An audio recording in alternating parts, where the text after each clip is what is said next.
NDA में आपसी तकरार थमने का नाम नहीं ले रही है। खासतौर से महाराष्ट्र और उत्तर प्रदेश में उम्मीद के मुताबिक सीट नहीं आने पर रार खत्म नहीं हो रही है। तो वहीं बिहार की बात करें तो बिहार के सीएम नीतीश कुमार के आंध्र प्रदेश के सीएम चंद्रबाबू नायडू के शपथ समारोह में ना पहुंचने पर सवाल उठना शुरू हो गए हैं कि क्या एनडीए में सब कुछ ठीक है। देखिए, लोकसभा चुनाव के रिजल्ट आने के बाद कांग्रेस के हौसले बुलंद हैं, मजबूत हैं। भले ही एनडीए गठबंधन ने सरकार बना ली हो, मगर विपक्षी गठबंधन 234 सीटें जीतने में कामयाब रहा। कांग्रेस अध्यक्ष मल्लिकार्जुन खड़गे ने भारतीय जनता पार्टी के नेतृत्व वाली एनडीए सरकार पर निशाना साधना शुरू कर दिया है। खड़गे ने कहा है कि एनडीए की यह सरकार गलती से बनी है और ज्यादा दिन नहीं चलेगी। उन्होंने ये भी साफ किया कि वो कुछ भी नया नहीं कह रहे हैं, वो बस पीएम मोदी की बातें दोहरा रहे हैं। सरकार बनने के बाद खुद कांग्रेस अध्यक्ष ने सरकार को गिराने या अपनी सरकार बनाने से इनकार कर दिया था। ऐसे में कांग्रेस आखिर इशारा किस तरफ कर रही है? अपने बयान को लेकर कांग्रेस अध्यक्ष मल्लिकार्जुन खड़गे भी विपक्षी दलों के निशाने पर आ गए हैं। आज इसी मुद्दे पर अपने गेस्ट पैनल के साथ हम चर्चा करेंगे, लेकिन उससे पहले जरा वार पलटवार सुन लीजिए। मैं नरेंद्र दामोदर दास मोदी ईश्वर की शपथ लेता हूं। देखो, एनडीए गवर्नमेंट गलती से बनी हुई है। मोदी जी को एक तो मैंडेट नहीं है और माइनॉरिटी गवर्नमेंट है। ये गवर्नमेंट कभी भी गिर सकती है। हम तो यही कहेंगे कि बाय मिस्टेक उन लोगों को कुछ बल मिल गया है। गलत सलत प्रचार करके, भ्रामक प्रचार करके, झूठी बात कह करके यहाँ की जनता थोड़ा भ्रम में आ गई, इसलिए। और नहीं तो वो 100 के नीचे का कि 50 के नीचे वो लोग रहते।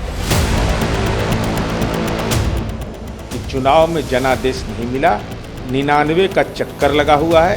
ये सरकार जनता की इच्छा से नहीं बनी, क्योंकि जनता की इच्छा से दूसरे दल आगे बढ़ के आए और ये तो ऊपर से नीचे आए। इनके मतों का प्रतिशत कम हुआ है, सीटें कम हुई। मोदी जी के पास मैंडेट नहीं, ऐसा कैसा हो सकता है? इंडिया के पास क्लियर में मेजोरिटी है, 292 सीटें हम जीते हैं। इसीलिए खड़गे जी को मेरा सलाह है कि आप अपोजिशन की जिम्मेदारी निभाइए। एनडीए गठबंधन का प्रचंड बहुमत है। हमारी बहुमत जितनी होनी चाहिए उससे ज़्यादा है। तो राष्ट्रपति द्वारा बुलाया गया, न्योता मिला, सरकार हम लोग बनाए हैं और बेहतर काम करते हैं हम लोग। और बेहतर काम से घबराए हुए हैं लोग, विपक्ष के लोग। योगी आदित्यनाथ जी को भी मुबारकबाद देता हूँ। उन्होंने उत्तर प्रदेश के अंदर ईमानदारी के साथ काम किया। जो वो डंडे चलवाते थे, जैसा रामपुर के अंदर उन्होंने किया था, ऐसा इस चुनाव में नहीं किया। इसलिए बीजेपी के खिलाफ जितनी ताकतें थीं, पूरी ताकत के साथ वोट पड़ा है।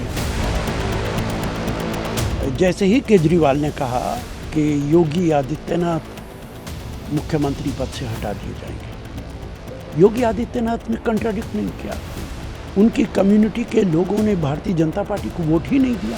अरे, लोगों के बीच में झूठ बोल करके इस प्रकार का भ्रम फैला देना और ये बात कह देना मंच के ऊपर खड़ा होकर के, संविधान की बुक लेकर के, कि आरक्षण खत्म हो जाएगा।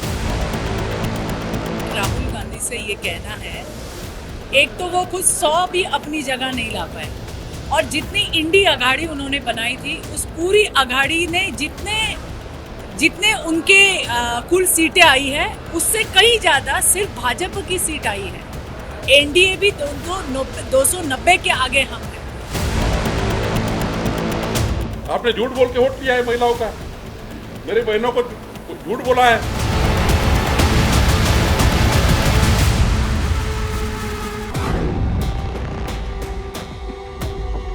तो अब मल्लिकार्जुन खड़गे के इस बयान के बाद कई सवाल खड़े हो गए हैं। सवाल यह भी कि क्या वाकई सरकार अल्पमत में है, क्या वाकई सरकार पर कोई खतरा है, या फिर इस बयान के मायने क्या हो जाते हैं? क्योंकि अगर उस नंबर गेम की बात करें, उस आंकड़े की बात करें, तो वो तो फिलहाल विपक्ष के पास दिखाई नहीं दे रहा। तो फिर आखिर ये इशारा किस तरफ? इसी पर चर्चा करेंगे अपने खास मेहमानों के साथ। सबसे पहले मैं परिचय आपसे करा दूं कौन कौन मेरे साथ जुड़ा हुआ है इस चर्चा में। बीजेपी की प्रवक्ता राधिका खेड़ा हमारे साथ हैं, चित्रा बाथम को आप देख रहे हैं, कांग्रेस की प्रवक्ता हमारे साथ जुड़ गई हैं, जेडीयू के प्रवक्ता अभिषेक झा भी हमारे साथ इस वक्त इस चर्चा में शामिल हो रहे हैं, समाजवादी पार्टी के प्रवक्ता आशुतोष वर्मा हमारे साथ हैं, और यहां स्टूडियो में मेरे साथ वरिष्ठ पत्रकार विजय त्रिवेदी जी हैं। बहुत स्वागत आप सभी का इस चर्चा में शामिल होने के लिए। लेकिन शुरुआत सबसे पहले, क्योंकि मल्लिकार्जुन खड़गे का ये बयान है, तो कांग्रेस आखिर इस तरीके का बयान दे रही है, उनके सबसे ऊंचे पद पर बैठा हुआ अगर वो शख्स, वो व्यक्ति इस तरह का बयान अगर देता है, तो इसके मतलब, इसके मायने क्या हो जाते हैं? चित्रा बात हम आपसे समझते हैं, क्योंकि अब तो सरकार है एनडीए की, और इसी बीच मल्लिकार्जुन खड़गे का ये कह देना कि अल्पमत में है सरकार, कोई जनादेश नहीं मिला हुआ है और सरकार कभी भी गिर सकती है, इसके मायने क्या हैं? ये किस तरह का बयान और इसका संदेश, क्या कोई इशारा देना चाहती है कांग्रेस, और अगर है तो फिर क्या है वो? सिरीन जी, आपको मेरी आवाज आ रही है? जी। तो सबसे पहले मैं ये कहना चाहूंगी कि जिंदगी और राजनीति is a set of possibilities, ठीक है? तो हाँ, ये जरूर है, ये है कि आज की तारीख में एनडीए 3.0 जरूर बना है, लेकिन आप इन्हीं के सहयोगियों को देखिए, जैसे ओपी राजभर जी ने कह दिया कि बीजेपी की वजह से वो हारे हैं। एकनाथ शिंदे जी जो सीएम है हमारे महाराष्ट्र के, महायुति सरकार के, उन्होंने कह दिया कि भाजपा का जो नारा था 400 पार, उसकी वजह से वो लोग हारे हैं। तो कहीं ना कहीं ये रिफ्ट जो है ये एनडीए की सरकार में ऑलरेडी ओपन हो चुकी है। जिस तरीके से पोर्टफोलियो एलोकेशन हुआ है, आप देख सकते हैं कि उनके सहयोगी काफी नाराज हैं। अजीत पवार जी के बारे में आप देख सकते हैं कि आरएसएस कहती है कि उनकी वजह से बीजेपी को बहुत नुकसान उठाना पड़ा है। तो ऐसी तमाम चीजें हैं जिस वजह से जरूर हम इन चीजों को संज्ञान में ले रहे हैं, और खड़गे साहब ने उन चीजों को ध्यान में रखते हुए कहा है कि ये संख्या बल के हिसाब से ये सरकार एकदम अल्पमत में है, और किसी भी ठीक है, तो क्या वो नंबर आपके पास है मौजूदा स्थिति में? वो क्या इक्वेशन है, जरा समझाइएगा, क्योंकि हम अपने स्क्रीन पर भी दिखा रहे हैं, फिलहाल तो वो नंबर दिखाई नहीं दे रहा आपके पास। क्या आधार है फिर इस बात का? मतलब आप टूट फूट का इंतजार कर रहे हैं, या वाकई आपके पास मौजूदा आंकड़ा, मौजूदा नंबर आप लोग देख पा रहे हैं जिसकी जरूरत पड़ेगी? देखिए, टूट फूट की बात अगर हम करें तो भाजपा इसमें माहिर है और वो तोड़फोड़ करती है। हम टूट फूट का इंतजार नहीं कर रहे हैं, हम तो ये चाह रहे हैं कि सरकार तो नंबर कहाँ है फिर बताइए? अगर नहीं इंतजार कर रही हैं आप, तो नंबर कहाँ है? मैं आपको बता रही हूँ कि नंबर्स जब वक्त आएगा, जब नंबर्स भी बन जाते हैं, और जिस हिसाब से आज की ये सरकार चल रही है, अब तो चुनाव हो चुका है मैडम, अब कहाँ से आप नंबर बनाएंगी? ठीक है, चलिए राधिका खेड़ा जी से बात करते हैं, बीजेपी की प्रवक्ता हैं। राधिका जी, मतलब ये तो मल्लिकार्जुन खड़गे अगर कुछ कह रहे हैं तो बहुत गंभीर बयान उनका कि अल्पमत में है, जनादेश नहीं है, और अल्पमत में है सरकार, कभी भी गिर सकती है। अलर्ट मोड पर हैं क्या आप लोग भी? शिरीन जी, एक हताश और निराश कांग्रेस अध्यक्ष के शब्द हमें लगातार सुनने को मिलते हैं, और मुझे बहुत हंसी आती है, क्योंकि उनका एक लंबा राजनीतिक सफ़र रहा है और वो एक बहुत जिम्मेदार व्यक्ति, जिम्मेदार पदों पे रहे हैं, फिर भी ऐसी बातें करते हैं। देखिए, ये लगातार भारतीय जनता पार्टी पे इल्ज़ाम लगाते आए हुए हैं कि भारतीय जनता पार्टी संविधान खत्म करना चाहती है, लेकिन असली मायने में जो संविधान विरोधी हैं और संविधान को जो नहीं मानते हैं, वो तो खड़गे साहब और उनकी पार्टी कांग्रेस पार्टी है। देखिए, एक पूर्ण बहुमत से आई हुआ सरकार है, जो नंबर्स हमारे पास है, हमारा एक प्री पोल अलायंस और पूर्ण बहुमत से हमारी सरकार बनी है, और उसको लगातार ये कहना कि वो माइनॉरिटी सरकार है, वो गिरने वाली है, तो आप संविधान पे सवाल उठा रहे हैं। संविधान ने हमारे को वो सरकार बनाने का हक दिया है, सरकार बनी है, तो आप संविधान को ही नहीं मानते हैं। अगर आप लगातार ये कह रहे हैं कि हमारे पास नंबर्स नहीं है, हम माइनॉरिटी गवर्नमेंट है, हमारे पास हक नहीं है बनाने का, आप क्लियर है, you do not believe in the संविधान। तो असली मायने में जो संविधान के विरोधी हैं वो खड़गे साहब हैं, और वो वही उनके नेता जो आजकल संविधान हाथ में लिए घूम रहे हैं, संविधान का मतलब लेके जानते नहीं है, लेकिन सबको हाथ में संविधान की कॉपी दिखाते फिरते हैं और कहते हैं देखिए इसको कोई बदलना चाह रहा है। अरे आप खुद संविधान में क्या लिखा है ये नहीं जानते और उसका मतलब नहीं जानते, क्योंकि अगर जानते होते तो ऐसे बयान लगातार एक हताश और निराश कांग्रेस पार्टी लगातार नहीं देती। और अगर आप बना सकते थे गवर्नमेंट तो बनाई क्यों नहीं? आपका किसने हाथ पकड़ लिया खड़गे जी का, किसने हाथ पकड़ लिया राहुल गांधी जी का, किसने रोक लिया? किसी ने आके उनके कान में कुछ फूंका कि नहीं सरकार नहीं बनानी? जिसके पास नंबर्स होते हैं वो तो सरकार बनाती है। और बहुत हास्यास्पद स्थिति है कि कांग्रेस पार्टी हो या पूरा इंडिया अलायंस हो, उनके सारे नंबर्स अगर इकट्ठे मिला दिए जाए शिरीन जी, तो भी भारतीय जनता पार्टी के अकेले नंबर्स तक नहीं पहुंचती। और अगर कांग्रेस पार्टी के पिछले इस चुनाव के साथ पिछले 2 चुनाव के नंबर्स ऐड कर दे तो भी वो टोटल आज की भारतीय जनता पार्टी की रीच तक नहीं पहुंचती। तो मुझे ये समझ नहीं आता ये लोग कौन सी दुनिया में रह रहे हैं। इनको होश संभालना चाहिए। वैलिड है, लेकिन आप भी जानती हैं और आपकी पार्टी तो बेहतर तरीके से जानती है कि राजनीति संभावनाओं का खेल है। कभी भी कुछ भी मुमकिन है, कोई भी पलटी मार सकता है, कोई साथ छोड़ सकता है, तो कोई साथ किसी दूसरे का जाकर पकड़ भी सकता है। इसीलिए ये सवाल, और अगर कोई इशारा इसके पीछे है तो वो वाजिब हो जाता है। ठीक है, चलिए मैं फिर से आपका रुख करूंगी। नहीं शिरीन जी, बोलिए 10 सेकेंड दीजिएगा। ठीक है। अगर आप गणित, बेसिक गणित भी इस्तेमाल करें तो अगर हमारी ये तब भी चाह के नहीं बना सकते, नंबर्स इनके पास तब भी नहीं है, ये किसी को भी अपने साथ ले आए, ये टेक्निकली भी नहीं बना सकते। तो मुझे समझ नहीं आता कि इनको बेसिक गणित नहीं पता, बेसिक संविधान के रूल्स नहीं पता, सरकार कैसे चलती है, मैं आती हूं आपके पास। अब जरा बाकी लोगों को भी इसमें शामिल बात है। देश की सबसे पुरानी पार्टी ऐसा कहती है। ठीक है राधिका जी, आप रुकिए अब जरा थोड़ा। आशुतोष जी, मतलब मल्लिकार्जुन खड़गे का ये कह देना कि कभी भी ये सरकार गिर सकती है, जाहिर है कि इसके बाद फिर वो खलबली तो मचेगी ही और सभी के मन में ये सवाल आएगा कि फिर वो आधार क्या है। समाजवादी पार्टी क्या सोच रही है इसे लेकर? क्या आप लोग भी इंतजार कर रहे हैं? धन्यवाद श्रीन जी। देखिए, 2 चीजें हैं जो मल्लिकार्जुन खड़गे ने दिया है। वो वैसे तो कांग्रेस के अध्यक्ष हैं, उनकी अपनी एक वक्तव्य है, लेकिन ठीक है, विपक्ष में एक सुर में आवाज है। और हमें अगर नंबर्स होते तो हम सरकार बनाते, हमारे पास नंबर्स नहीं है, ये सच है, इसमें कोई दो राय नहीं। ओके। लेकिन भारतीय जनता पार्टी इतनी क्यों घबरा रही है? क्या आज से ठीक 6-7 साल पहले जब मध्य प्रदेश की सरकार गिराई थी तो क्या उनके पास नंबर्स थे? या महाराष्ट्र में जो सरकार उन्होंने तोड़ी, पहले एक नाथ शिंदे को तोड़ दिया, फिर उसके बाद वो रिजॉर्ट की पॉलिटिक्स खेली गई, उसके बाद अजीत पवार को तोड़ दिया गया, फिर अपने सीएम को डिप्टी सीएम बना दिया गया, क्या इनके पास नंबर्स थे? तो नैतिक अधिकार भारतीय जनता पार्टी के पास तो है ही नहीं इस चीज को डिफेंड करने का। अब स्थिति यह है कि भारतीय जनता पार्टी और एनडीए में अंदर क्या परेशानियां हैं। देखिए, इतिहास में पहली बार ऐसा हुआ भारतीय जनता पार्टी के, जितना मैं बताता हूं, और क्योंकि वह वरिष्ठ पत्रकार बैठे वो उसको ठीक करेंगे। भारतीय जनता पार्टी का जब से ये जनादेश आया है उसके बाद इन्होंने एनडीए की तो बैठक बुलाई, लेकिन अभी तक भारतीय जनता पार्टी ने अपने संसदीय दल की बैठक में नरेंद्र मोदी को नेता नहीं चुना। ये क्या बात है? आप अपनी पार्टी के भी नेता नहीं चुने गए हैं और आपने आनंद फानंद में एनडीए के गठबंधन का नेता चुन लिया गया। ये भारतीय जनता पार्टी के इतिहास में पहली बार हुआ है। कहीं इनको डर तो नहीं था कि अंदर से विद्रोह की आग उठ चुकी है, 10 साल का एंटी इनकम्बेंसी है, ये सांसद किसी और को प्रधानमंत्री चुन लेंगे? मुझे लगता है कि ये आग बड़ी तेजी से फैल रही है और कहीं ना कहीं आरएसएस के 2 दिन के जो वक्तव्य आए हैं वो इन बातों को हवा देते हैं। और जब हवा देते हैं तो विपक्ष के नाते हमने कहा कि हम मजबूत विपक्ष हैं, हम हर जगह अपनी जमीन तलाशेंगे, लेकिन हम कोई अहित काम नहीं करेंगे, हम अनैतिक काम नहीं करेंगे। मतलब ये आप भी अभी जमीन तलाशने में अभी बिलीव कर रहे हैं, आपको इंतजार है उस आधार का जिसका जिक्र किया जा रहा है? हम इंतजार करेंगे, लेकिन हम कोई भी संविधान के विरुद्ध काम नहीं करेंगे, हम कोई अनैतिक काम नहीं करेंगे।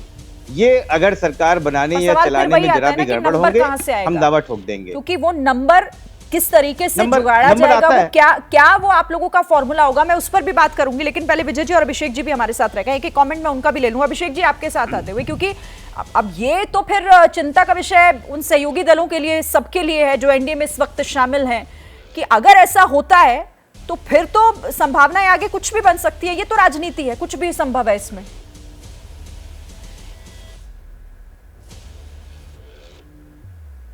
चिंता की कोई बात नहीं है। मैं आपको एक कहानी सुनाता हूं, शायद आपकी चिंता तब दूर हो जाएगी। कहानी यह है कि एक विद्यार्थी क्लास में फेल हो जाता है। शिक्षक उससे पूछते हैं कि तुम फेल हो चुके हो, फिर भी मुस्कुरा क्यों रहे हो, खुश क्यों हो? तो वो जवाब देता है कि इस बार टॉपर को 90 ही नंबर मिले हैं, पिछले बार 95 आए थे, इस बार टॉपर के नंबर घट गए हैं और वो 95 पर है, वह 95 से 90 पर आ चुका है, इसलिए मैं बहुत खुश हूँ। कृपया इसे कांग्रेस पार्टी के संदर्भ से जोड़ के ना देखें। कांग्रेस पार्टी की स्थिति क्या है, खुद न 3 में है न 13 में, 100 का आंकड़ा नहीं पार कर पाए, कई प्रदेशों में ठीक से परफॉर्म नहीं कर पाए हैं और इस बात को लेकर खुश हो रहे हैं कि भारतीय जनता पार्टी को पूरी अच्छा क्या करी कांग्रेस। मैंने ना आपके चैनल से सुबह बात की थी, मैंने एक बात कही थी, मैं दोबारा उसको दोहराता हूं अच्छे तरीके से। देखिए है क्या दिक्कत, सबसे बड़ी ये है कि कांग्रेस पार्टी को इस बात का आभास हो चुका है कि लगातार ये लोग चुनाव में हार रहे हैं, चाहे वो प्रदेशों के चुनाव हो, देश के चुनाव हो। राहुल गांधी जी का नेतृत्व किसी को पसंद नहीं, न पार्टी के अंदर न पार्टी के बाहर।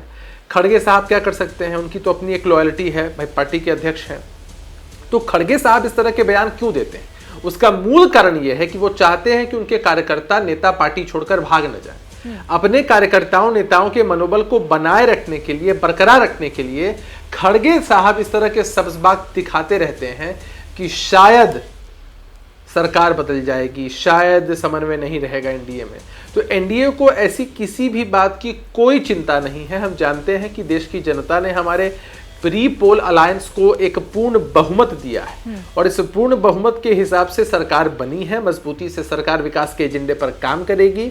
इनको जितना सब्ज़बाग देखना है देखने दीजिए, दिलचस्प तो तब होता। देखिए मैं जानता हूं इस बात को कि इस बात की परिकल्पना भी बेकार है कि इनको कभी मौका मिलता है इंडिया अलायंस के लोगों को, लेकिन अगर मौका मिल जाता तब आप देखते कि असली सिरफुटोवर क्या होता है, कि किस तरह से एक ही प्रधानमंत्री पद को पाने के लिए 10-10 उम्मीदवार जी जान लगा देते, एक दूसरे की राजनीतिक रूप से टांग खींच रहे हो। तो इनकी वास्तविकता तो यही है। तो खैर इनकी वास्तविकता में हमें क्या जाना है, देश की जनता ने ठाना है राहुल गांधी को नेता विपक्ष ही बनाना है। इसलिए हम तो शुभकामनाएं देते हैं कांग्रेस पार्टी को कि बहुत बड़ी अचीवमेंट है आपकी, आपको विपक्ष के नेता की कुर्सी मिल रही है। ठीक है, चलिए।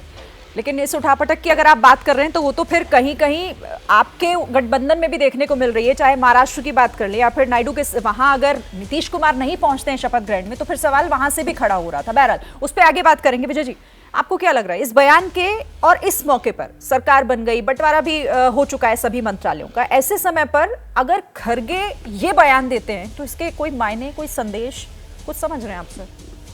कांग्रेस के राष्ट्रीय अध्यक्ष हैं, सरकार बनी है, एक बयान के तौर पे इसको लेना चाहिए, इसका कोई बहुत मतलब हो, राजनीतिक बदलाव कोई होने वाला हो, ऐसा नहीं है। और उसमें भी आप देखिए खड़गे साहब कह रहे हैं कि ये सरकार कभी भी गिर सकती है, लेकिन हम चाहते हैं कि ये जारी रहे। इसका मतलब वो आज की तारीख में इस सरकार को गिराने की स्थिति में या तो नहीं है या इच्छा में नहीं है, दो में से एक बात। उसी बयान में कॉन्ट्रडिक्शन दिख रहा है क्या आपको? हाँ, कॉन्ट्रडिक्शन है ना, आप देखिए ना। और अभी आपने आशुतोष जी को भी सुना, सबको सुना, कोई भी आज सरकार गिराने के मंशा आपको जाहिर नहीं कर रहा है। सवाल ये है ना कि देखिए कोई भी गठबंधन की सरकार होती है तो ये संभावना कभी भी बनी रहती है। हाँ। और राजनीति संभावनाओं का खेल है, ये समझना कि नहीं हो सकता कभी, ऐसा मैं नहीं मानता, लेकिन आज नहीं दिख रहा। और पूरे पिछले 1991 से आज तक देखें तो कभी भी कांग्रेस जो आज इस बात की चर्चा कर रही है, सबसे ज़्यादा 232 सीटें थी 91 में, फिर बाद में वो 244 हुई उनके पास जब उन्होंने सरकार बनाई 91 से 96 तक। बिना बहुमत साबित किए ही नरसिम्हा राव 5 साल सरकार चलाई। फिर 96 में जब देवगौड़ा की सरकार बनी, वाजपेयी जी की सरकार गिरा के, तब भी उनके पास 141 सीटें थी। फिर जब खुद ने सरकार बनाई तब 145 थी 2004 में, और आंकड़े दिखा भी रहे हैं कि हाँ, और 2009 में 206 थी। तो कभी भी जब कांग्रेस ने गठबंधन की सरकार बनाई वो इस आंकड़े पर नहीं थी। आज की तारीख में देखें तो भारतीय जनता पार्टी के अकेले के पास 240 हैं और समूचे विपक्ष के पास 234 है, 232 है। तो वो किसी भी स्थिति में ये नहीं लग रहा। अब वो अभिषेक जी के भरोसे यदि सरकार गिराना चाहते हो तो वो मुझे लगता नहीं कि अभिषेक जी अभी सरकार गिराने के मूड में है। और अभी विपक्ष के पास मौका है कि सेशन जब शुरू होगा तो बजट सत्र आएगा। हाँ। बजट सत्र में मौका है, वो बजट पास नहीं होने दें, अपने आप सरकार अल्पमत में आ जाएगी। हाँ। दूसरा, राष्ट्रपति जी ने, आमतौर पर गठबंधन की सरकार में होता है, लेकिन राष्ट्रपति जी ने अपनी तरफ से ये नहीं कहा है प्रधानमंत्री को कि वो विश्वास मत साबित करे, क्योंकि एक प्री पोल अलायंस में उन्होंने 292-293 का बहुमत साबित कर दिया है चिट्ठी देने के साथ साथ। तो इसलिए अभी कोई संभावना नहीं लगती। लेकिन कांग्रेस के राष्ट्रीय अध्यक्ष विपक्षी पार्टी के नेता हैं, बड़े डबल उनका नंबर हो गया, तो एक एक्टिविटी के लिए ये बेहतर है। लेकिन इसको आज समझ रहे हैं कि हम सरकार गिरने की कोई, मुझे लगता है अभी कोई संभावना भी नहीं, अभी कोई कुछ इसमें मुमकिन ना हो, लेकिन आगे कुछ ऐसा हो जाए उससे इनकार नहीं किया वो तो कभी भी आप इनकार नहीं कर सकते किसी भी चीज के लिए। ठीक है, अब चित्रा बाथम जी जरा आप ही समझा दीजिए कि इसका फिर आधार क्या है। अभिषेक जी कह रहे हैं आप सब्ज़बाग दिखाने का काम कर रहे हैं, भ्रम फैलाने का काम कर रहे हैं, लेकिन उससे होगा क्या, या सिर्फ ऐसे ही हवा में बयान? सिरिन जी, खड़गे जी का बयान तो आजकल में आया है, उससे पहले भाजपा के नेता श्री सुब्रमण्यम स्वामी जी ने ऑलरेडी ये ट्वीट करके लिखा था कि एनडीए को कोएलिशन गवर्नमेंट चलाने का कोई एक्सपीरियंस नहीं है। आपको याद होगा कि वाजपेयी जी की सरकार कितने महीने चली थी? 13 महीने चली थी। फिर उसके बाद 13 दिन चली थी। तो कोएलिशन गवर्नमेंट एक सलीके से चलाई जाती है। कोएलिशन गवर्नमेंट एक सलीके से चलाई जाती है और स्टार्टिंग इसकी यही से हो गई है। उसके बाद मेरी बात, मेरा वक्तव्य पूरा होने दीजिए प्लीज। पोर्टफोलियो एलोकेशन जिस हिसाब से हुआ है, जो चाह रहे थे, जहां से इन्होंने सपोर्ट लिया हुआ है, भले वो आंध्र प्रदेश के नायडू जी से हो या फिर नीतीश जी से हो, उनके जो मुद्दे हैं जिन पे एक सहमति होनी चाहिए थी, उनको जिस हिसाब से पोर्टफोलियो एलोकेशन में बिल्कुल भी तवज्जो नहीं दिया गया है, ये साफ जाहिर करता है कि नाराजगी के लिए इन्होंने इसको निकाला है। और ऑलरेडी महाराष्ट्र में, जैसे मैंने आपको कहा कि इनके अलाइड पार्टनर्स एकनाथ शिंदे जी हो या अप्पा बर्ने जी हो, सभी ने मुंह खोल के बोल दिया है कि इस तरीके से ये काम नहीं चलने वाला है। और जो हाई हैंडेडनेस पहले से बीजेपी चलाती आ रही है, जब उसके पास मैंडेट था, आज वो नहीं चलेगा। क्यों? क्योंकि उसके पास मैंडेट नहीं है। तो कोएलिशन में सबको साथ लेके चलने का जो बात है, वो ये सरकार नहीं कर सकती है, वो इनके नेचर में नहीं है। नहीं कर सकती है मतलब आप पहले से भविष्य देख रही हैं उसका, ये मुझे समझ नहीं आ रहा। चलिए, लेकिन राधिका जी इसका जवाब आप दे दीजिए। देखिए, क्योंकि इनको लगातार देश की जनता नकार रही है, तो मुझे लगता है पूरी कांग्रेस ने एक ऑल्टरनेट करियर ढूंढ लिया है, वो है एस्ट्रोलॉजी का और भविष्यवाणी करने का। लेकिन इसमें भी ये फेल हो रहे हैं, क्योंकि जिस तरीके की ये लोग भविष्यवाणी कर रहे हैं, मुझे समझ नहीं आ रहा ये लोग क्या हिस्ट्री नहीं जानते और अपनी खुद इनके पास कितनी सीटें थी कांग्रेस के पास जब ये लोग अलायंस चला रहे थे। भारतीय जनता पार्टी के पास उससे ज़्यादा सीटें हैं। और रही बात कि कौन नाराज है कौन नहीं, पता नहीं इन लोगों को कौन आके बताता है। हमारे अलायंस पार्टनर्स क्या इनको कॉल करके बोल रहे हैं और हमारे घर की चिंता मत करिए, आप लोग पहले अपना घर संभालिए। आप ऑलरेडी आम आदमी पार्टी को खो चुके हैं। दीदी लगातार आंखें दिखाती है, कब सपा अलग हो जाए। देखिए, मैं इनके बीच में नहीं बोली थी। दूसरी बात, ये जो बार बार कहा जाता है कि वाजपेयी जी की गवर्नमेंट गिर गई थी, तो अब हम मोदी जी की बात कर लेते हैं। मोदी जी जब गुजरात के मुख्यमंत्री बने थे, तब लोगों ने इसी तरीके से कहा था कि वो कभी उनके पास एक्सपीरियंस नहीं है, वो प्रदेश नहीं चला पाएंगे, वो मुख्यमंत्री नहीं रह पाएंगे। नतीजा क्या हुआ? लॉन्गेस्ट सर्विंग मुख्यमंत्री रहे हैं और तब से लेके आज तक गुजरात में कांग्रेस पैर पसार नहीं पाई है। क्या हालत है गुजरात में कांग्रेस के, पूरा देश जानता है। उसके बाद जब वो प्रधानमंत्री बने थे, तब यही कांग्रेस ने चिल्ला चिल्ला के छाती पीट के कहा था कि अरे इनको तो कुछ पता ही नहीं है, कैसे सरकार चलाएंगे। तीसरी बार मोदी जी चुन के आए हैं, इतना तक बोल दिया गया था कि इंटरनेशनल फ्रंट पे कैसे काम करेंगे, दूसरे देशों के साथ कैसे इनके रिश्ते रहेंगे। लेकिन आप देखिए 2007 में जब यही G7 की मीटिंग हुई थी, तो डॉक्टर मनमोहन सिंह जी को लेफ्ट कोने में एक जगह खड़ा कर दिया था। और आज देखिए भारत को क्या सम्मान मिलता है कि G7 में सेंटर में बिल्कुल मोदी जी खड़े हुए थे।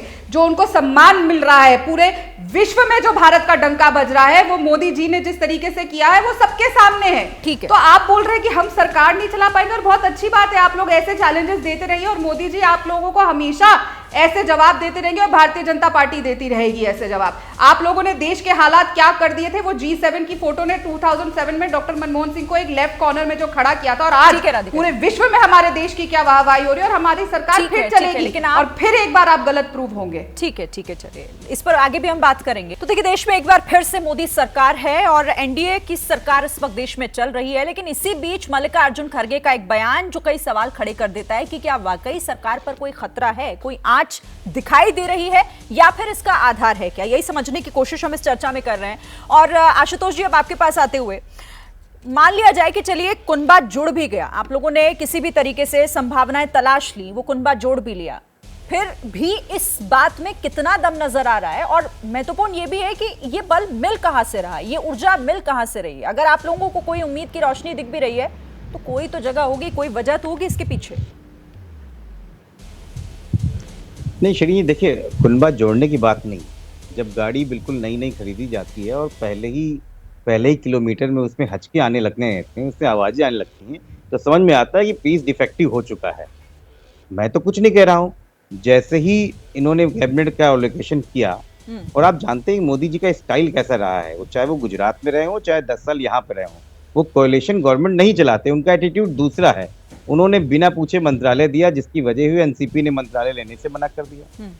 नीतीश कुमार जी जो है वो एनडीए के चंद्रबाबू नायडू के शपथ ग्रहण में नहीं किया। एकनाथ शिंदे ने खुद बोला कि बड़बोड़ा पन रहा है यहाँ पर, 400 पार का नारा नुकसान कर गया। अजीत पवार का ग्रुप अलग तरीके से चिल्ला रहा है महाराष्ट्र में। कल आरएसएस ने खुद समझाने, देखिए कहीं ना कहीं हिचकोले बहुत ज्यादा पड़ रहे हैं। अभी तो इटली से वापस आएंगे, लोकसभा स्पीकर का चुनाव होगा, क्रियाकलाप आगे बढ़ेगा। इंडिया गठबंधन ने जन समर्थन पाया है और वो इंतजार कर रहा है कि जैसे ही ये इस गाड़ी का ब्रेक फेल होगा और इंजन बंद होगा, हम अपना इंजन चला देंगे। हमारा इंजन तैयार है, हमारी गाड़ी तैयार है, हमें किसी को जोड़ने की जरूरत नहीं है। आप खुद ब खुद देखिएगा, इस सरकार की उम्र 6 महीने से ज्यादा नहीं है, ये देश भी जानता है, ये सब लोग जानते हैं कि इस बार जो है आप लोग पूरे देश में जनादेश बता दीजिए ना कि वाकई अगर आपने तो 6 महीना कह दिया तो इस 6 महीने मतलब ये कॉन्फिडेंस के पीछे की वजह बता दीजिए ना आशुतोष जी फिर, क्योंकि वो तो कह रहे हैं कि कोई नाराजगी नहीं है, छोटी मोटी है भी तो दूर हो जाएगी। मैं बताता हूँ। देखिए कॉन्फिडेंस ये है कि जनता ने कॉन्फिडेंस दिया है, जनता ने नकार दिया है। इनके 96 एमपीज हार गए हैं, 96 एमपीज हारे हैं, 20 मिनिस्टर्स हारे हैं इनके। इसके बाद भी कुछ सबूत बचता है। प्रधानमंत्री जो बोल रहे थे 10 लाख से जीतेंगे, उनकी जीत का मार्जिन घट के 1.5 लाख हो गया है। राजनाथ सिंह जो रक्षा मंत्री 3.5 लाख से जीतते हैं, वो ले देके 1.5 लाख 1.25 लाख से जीत रहे हैं। फिर भी सबसे बड़ा जनता ने अपना स्पष्ट निर्देश दिया है, फिर भी सरकार उनकी बन गई ना, वो नंबर उन्होंने जुटाया ना अपने पास, वो भी जनता ने दिया है। ऐसा तो है नहीं कि कोई बाहर से आया था। मैं शिरीन जी, मैं शिरीन जी 2 सवाल पूछ रहा हूँ। मैं 2 सवाल, मेरी बात पूरी, 2 सवाल मुझे ब्रेक लेना होगा। भारतीय जनता पार्टी के प्रवक्ता और विजय जी दोनों चाह रही हैं और आप भी अपनी बात पूरी कर लीजिएगा आशुतोष। पहला बता दिए कि संसदीय दल की बैठक क्यों नहीं हुई, संसदीय दल की भारतीय जनता पार्टी की बैठक क्यों नहीं। मैं राधिका जी से इसका जवाब ले लूंगी और इस महत्वपूर्ण पॉइंट पर आगे भी बात करेंगे। देखिए, जब रिजल्ट सामने आए तो पहले ये कहा गया कांग्रेस की तरफ से, इंडिया गठबंधन की तरफ से कि अभी हम वेट एंड वॉच की स्थिति में। फिर ये भी कह दिया गया कि हम सरकार नहीं बनाने जा रहे हैं, हम कोई ऐसी कोशिश नहीं करें।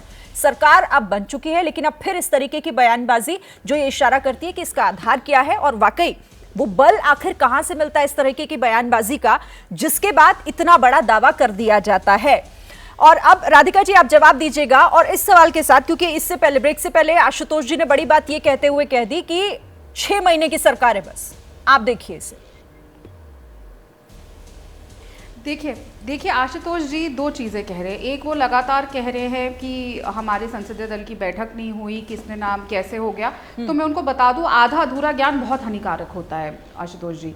राजनाथ सिंह जी ने दोनों टाइम पर हमारे भारतीय जनता पार्टी के दल की बैठक में भी मोदी जी का नाम उन्होंने ही प्रपोज किया और एनडीए के लिए भी। तो ये बिल्कुल हर चीज़ हमारे यहाँ पे विधि विधान से होती है। आप लोगों के यहाँ तरह नहीं, हमारे यहाँ पे फैमिली ओन। आप बीच में, मैं आपके बोले नहीं थी, आपके पास गलत इन्फॉर्मेशन है। मैं अधिकृत प्रवक्ता हूँ और मैं अधिकृत इन्फॉर्मेशन देती हूँ, और आप मेरा ट्रैक रिकॉर्ड निकाल लीजिए। मैं झूठ नहीं बोलती, ना मैं किसी के बीच में बोलती हूँ।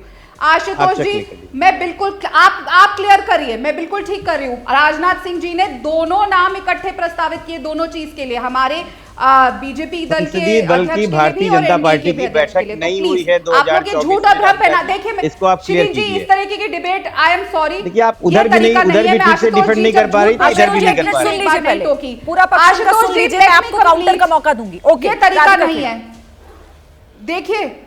देखिए ये हताश और निराश इंडी गठबंधन जो है, ये लगातार सोचते हैं कि बार बार जोर से बोलने लगेंगे, बीच में बोलेंगे तो उनका झूठ सच में बदल जाएगा। लेकिन ऐसा नहीं है, मैंने आपको बता दिया, और आपको आधा अधूरा ज्ञान है तो उसको दुरुस्त करिए। और ये जिस बयान पे यहाँ पे आके समाजवादी पार्टी हो या इंडी अलायंस के गठबंधन के लोग हो जो मल्लिकार्जुन साहब के बयान पे उछल रहे हैं, तो मल्लिकार्जुन साहब ने जो ये बयान दिया है, पहले तो उनको खुद की कुर्सी बचा लेनी चाहिए। वो भी अभी खतरे में है, किसी भी समय उनसे छीन ली जा सकती है कि वो कांग्रेस अध्यक्ष कब तक रहेंगे, और जिसके पास वो कुर्सी जाएगी। देखिए, इनके जो सबसे बड़े साथी हैं, जिनके पास सारी पावर्स है, जो इनको नेता हैं, जो इनके लीडर ऑफ ऑपोजिशन बनने जा रहे हैं, वो आज तक ये फैसला तो ले नहीं पाए हैं राहुल जी कि वो लीडर ऑफ ऑपोजिशन बनेंगे कि नहीं, और वो सपने देख रहे हैं सरकार गिराने के। पहले ये फैसला तो वो ले ले कि वो लीडर ऑफ ऑपोजिशन बनना चाहते हैं कि नहीं। उसके ऊपर इतनी बड़ी ध्यान चल रहा है, ध्यानवंदन, इस पे चर्चा ध्यान चल रहा है कि वो कौन सी सीट लेंगे, तो ये रखेंगे, कौन सी सीट छोड़ेंगे।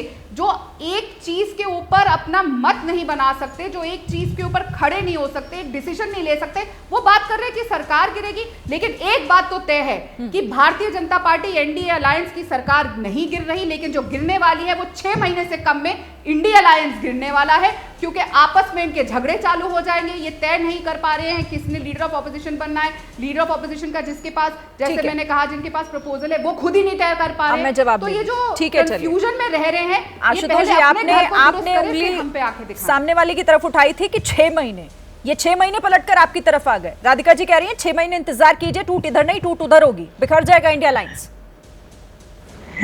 शिरीन जी कहने दीजिए, ये उधर भी डिफेंड नहीं कर पा रही थी, इधर भी नहीं कर पा रही है, मजबूरी है भारतीय जनता पार्टी में। देखिए क्या हो रहा है, आप भी जान रही है, अगर ऐसी बात ना होती तो हम लोग बैठ के आज यहाँ पे डिबेट ना कर रहे।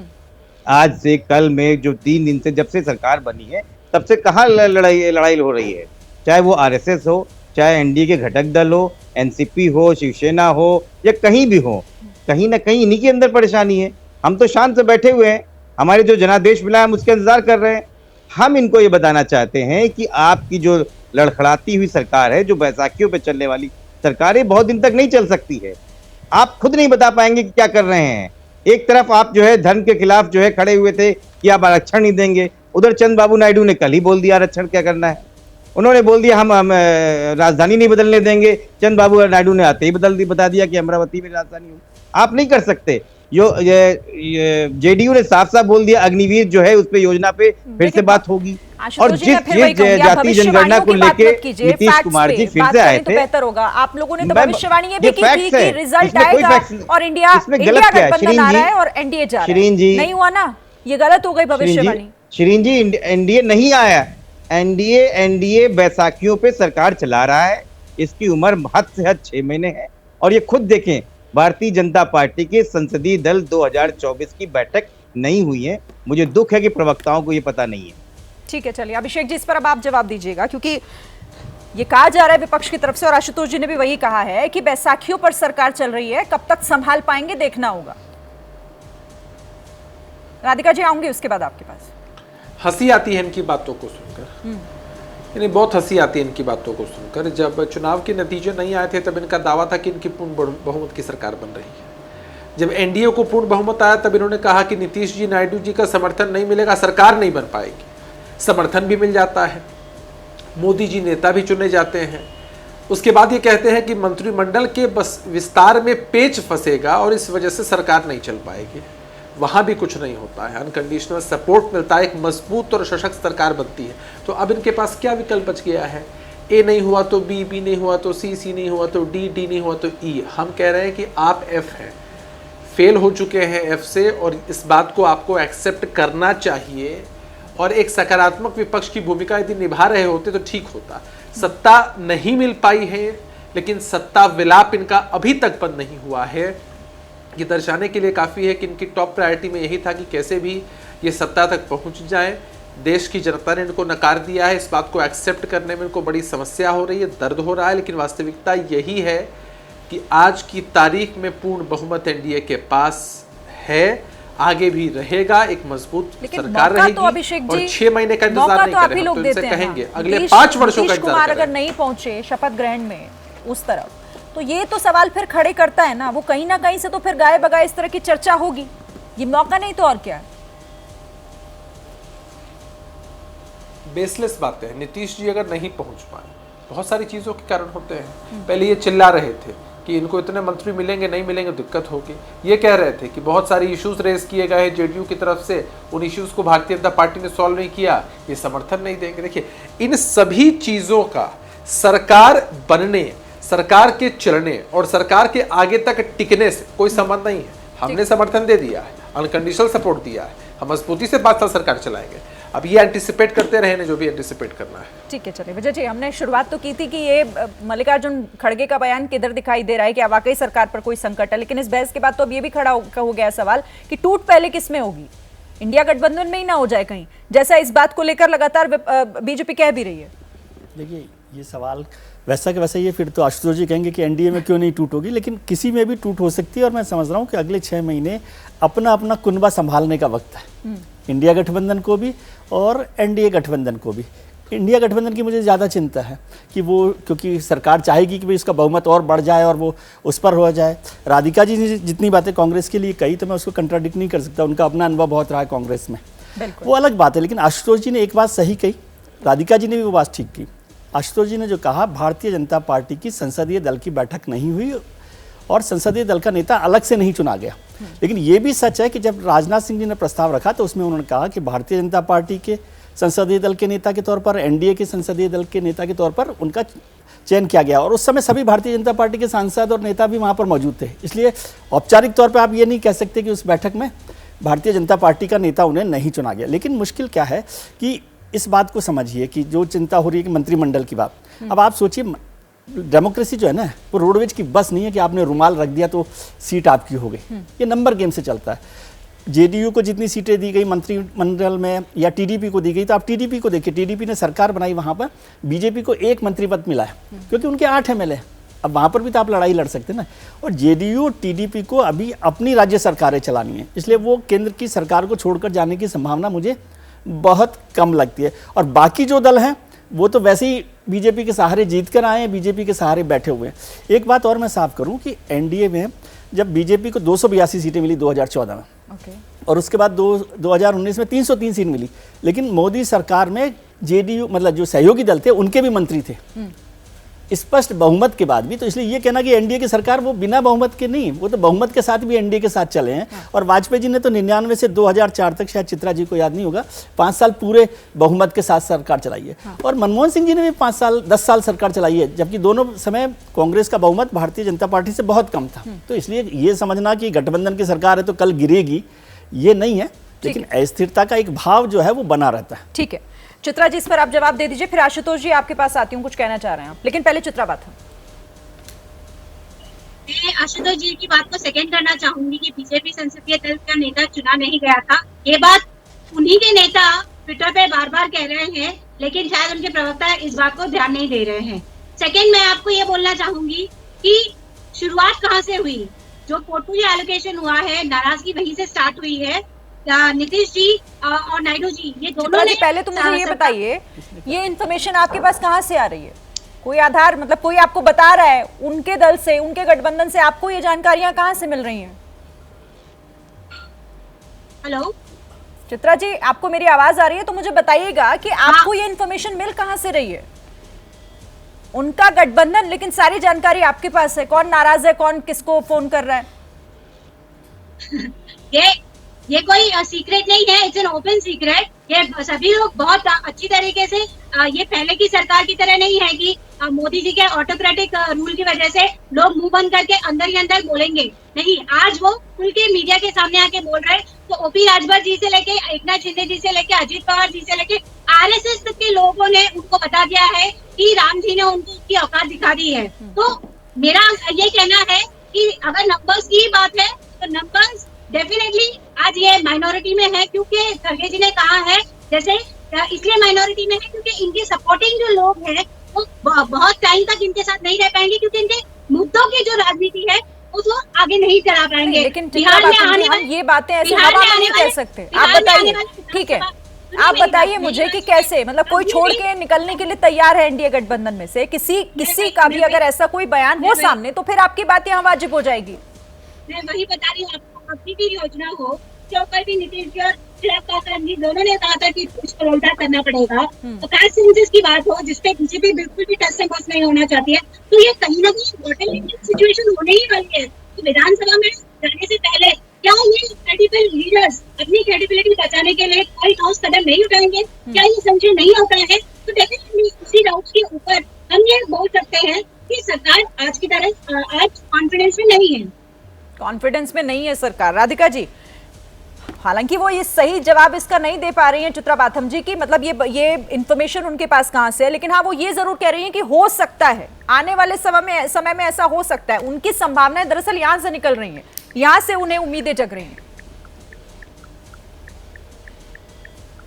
देखिए, शूट एंड स्कूट की पॉलिसी भारतीय जनता पार्टी की लगातार रही है। इनके डिपार्टमेंट के जो हेड हैं जयराम रमेश जी और पवन जी, वो तो आए दिन कोर्ट में जाके माफ़ी मांगते हैं, जैसे वो लोगों पे इल्ज़ाम लगाते हैं। आज ही अभी थोड़ी देर पहले हाई कोर्ट ने फिर इन लोगों को फटकार लगाई है।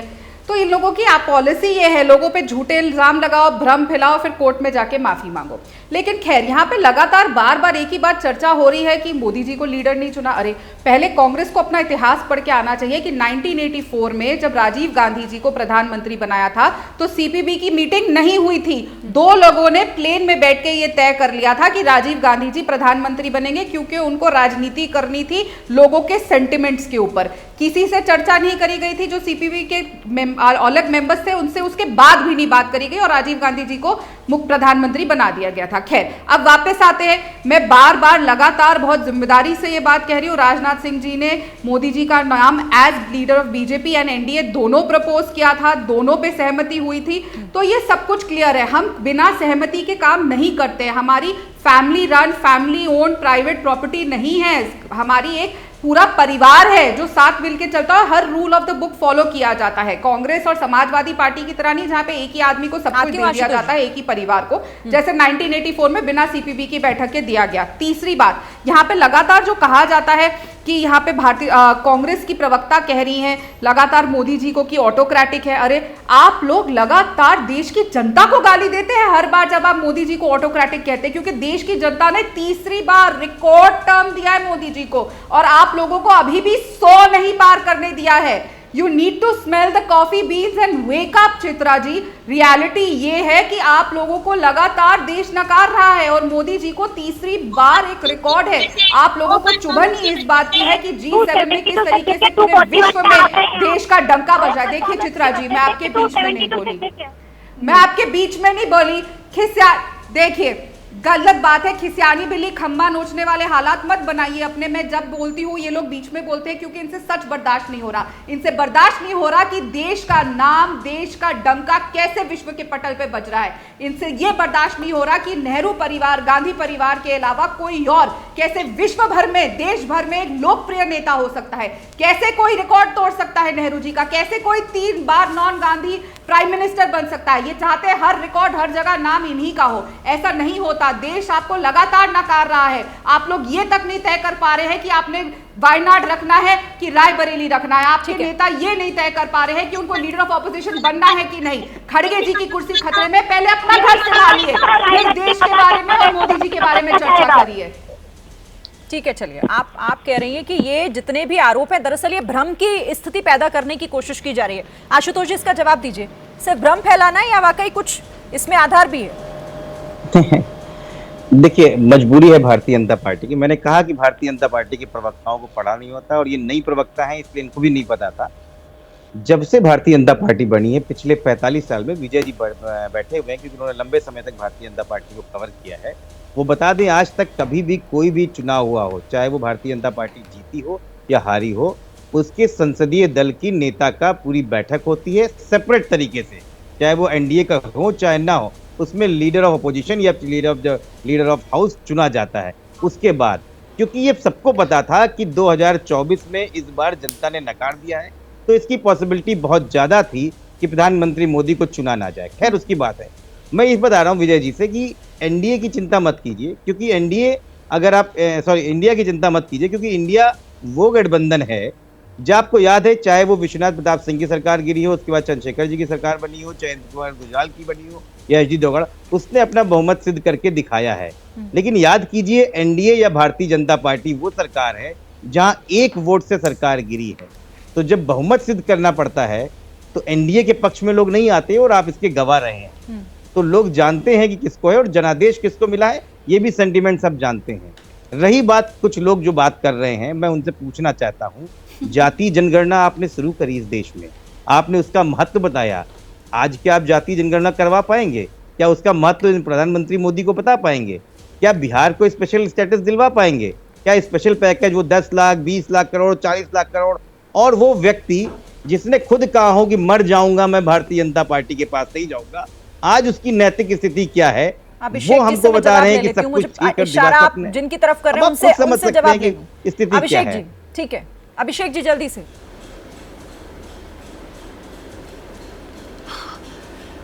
इनके कह देने मात्र से क्या होता है? अगर हमने कभी अपना स्टैंड बदला है तो उस पर मुहर लगाने का अधिकार किसके पास है? जनता के पास है। हमारा कमिटमेंट जनता के प्रति है, ना कि पार्टियों के प्रति है और जनता ने नीतीश जी के साथ निश्चय पार्ट 1 पार्ट 2 को देखा, इसकी बानगी है ही। और जनता हमेशा नीतीश जी के फैसले पर मुहर लगाती है, गठबंधन को, नेता को आशीर्वाद देती है, बताने के लिए, दर्शाने के लिए काफ़ी है कि जनता के प्रति हमारा जो कमिटमेंट है वो पूरा हो रहा है। ये नुक्स निकालते रहे, उससे क्या फर्क पड़ता है? अरे भाई, इतनी बार आपकी बुरी हार हुई, इस बार कुछ सीटें आप जीत गए, तो इतना इतरा रहे हैं राजनीतिक रूप से, लग रहा है जैसे कि पूरा संसार इन्होंने जीत लिया है। वास्तविकता अब भी यही है कि आप विपक्ष में बैठे हैं। वास्तविकता बाद में भी यही होगी कि आप विपक्ष में ही बैठेंगे, चाहे कितने भी दावे कर ले, सारे दावे खोखले हैं। खड़गे साहब ठीक कर रहे हैं, कार्यकर्ताओं को पंप करने के लिए, उनका मनोबल बढ़ाने के लिए इस तरह की भ्रामक बातें कर रहे हैं ताकि उनके कार्यकर्ता, नेता छिटक कर कांग्रेस पार्टी से भाग कर अन्य दलों में शामिल ना हो जाए। कि इनके जो नेता है वो लगातार इनके नेता जो है, हम जहां थे वहीं रहेंगे। चलिए, ये तो वक्त बताएगा, कोई चिंता नहीं है, हम जहाँ थे वहाँ हैं, आगे भी वही तो आपको भी नहीं पता है। ये वो वाली स्थिति हो गई है कि दोनों कह रहे हैं कि देखिए दोनों के घरों में टूट होगी, पर ये समय बताएगा। तब तक हम फिलहाल मुझे जी विजय जी, मुझे जी को ध्यान रखना चाहिए कि ये पिछले 40 साल में सबसे मजबूत विपक्ष वाली लोकसभा होगी, जिसमें 230 से ज़्यादा सांसद हैं विपक्षी पार्टियों के, तो उसको बहुत ध्यान रखने की जरूरत है। और वैसे उनके घर में जो खटपट चल रही है बर्तनों की, वो भी सुनते तो होंगे ही, वो भी जाहिर सी बात है। चलिए।